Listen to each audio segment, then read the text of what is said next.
সাকিবকে সেন্স করে। সাকিব 2 ম্যাচ মিলে রান করছে হলো 12 রান 11 রান। কারণ সাকিব নিজের ক্যারিয়ার করে কোচের সাথে, তারপর সভাপতির সাথে, তারপর তো সবার সাথে। যদি এইসব রাজনীতি করে তাহলে সাকিবের মুখে আমরা থুতু দেব। সাকিবের মুখে সাকিবের কথা শোনা না ইমরান হাসানের আপিটার সংখ্যা আরো বেড়ে যাবে। What? What?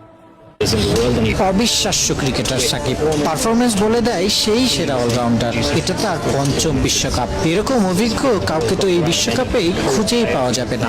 লম্বা সময় খেলার এবং ধারাবাহিকভাবে পারফর্ম করায় তাকে আলাদাভাবে স্পটলাইটে রাখে।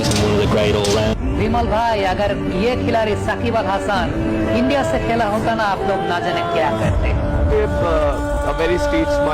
সাকিব খুবই স্মার্ট বোলার, স্মার্ট ক্রিকেটার। লম্বা সময় ধরে সে বাংলাদেশকে নিজের কাঁধে বয়ে বেড়াচ্ছে।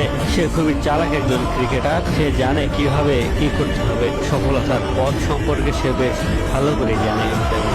नाम है Shakib Al Hasan. Shakib Al Hasan is the daddy of allrounders.